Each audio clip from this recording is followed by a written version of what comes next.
Bones a tothom. Nadal és un moment màgic per compartir, per riure i, per què no, per aprendre a protegir-nos en aquest món digital.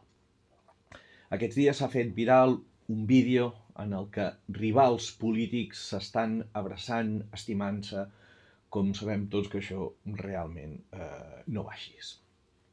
Això ens està ensenyant com seran les ciberestafes futures, en les que la intel·ligència artificial i en la que la suplantació d'identitats seran les protagonistes. Fins ara estem parlant de gent coneguda, de gent famosa, però penseu que d'aquí 4 dies aquesta persona a qui li suplantaran la identitat, li suplantaran la imatge, li suplantaran la veu, serà justament amb qui estàs compartint aquests àpats de Nadal. Aprofitem aquests dies que estem junts, que ens veiem, que ens toquem, que estem en família, que ens estem comunicant, per justament fer un joc que consisteixi en crear una paraula clau, crear una frase, crear una prova de vida. Per què? Perquè ens trobarem en la situació de que haurem de demanar ajuda a algun familiar ens haurà de demanar ajuda i al final ja no sabrem qui és qui. Doncs per tant, quan necessitem aquesta ajuda, diguem aquesta paraula clau, diguem aquesta frase que ens la puguin acabar i a partir d'aquí sabrem amb qui estem parlant. També aprofitem que estem a casa d'algú que potser no controla tant la tecnologia, perquè el que em dol més és quan me trobo víctimes de tecnologia que han sigut estafades. Tothom sempre et diu que té un fill, un net, una neta, qui sigui, que sap molt de tecnologia. Sí, en sabrà molt, però no t'ha ajudat.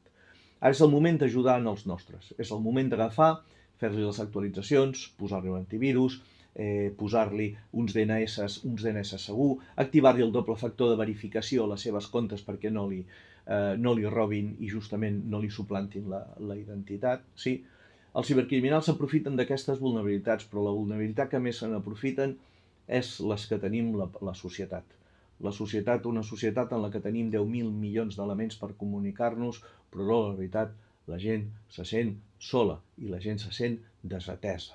Doncs, sisplau, aquesta gent que avui comparteixes, fes el favor de mantenir-los en contacte al llarg de l'any, no només aquests 4 dies. Sí? Moltes gràcies per perdre aquests moments, per escoltar aquest ciberconsell. Si veieu que pot ser pràctic, doncs us agraeixo que el compartiu en grups, en família, etc. I fem que aquest Nadal doncs, no només sigui més feliç, sinó que també sigui més cibersegur.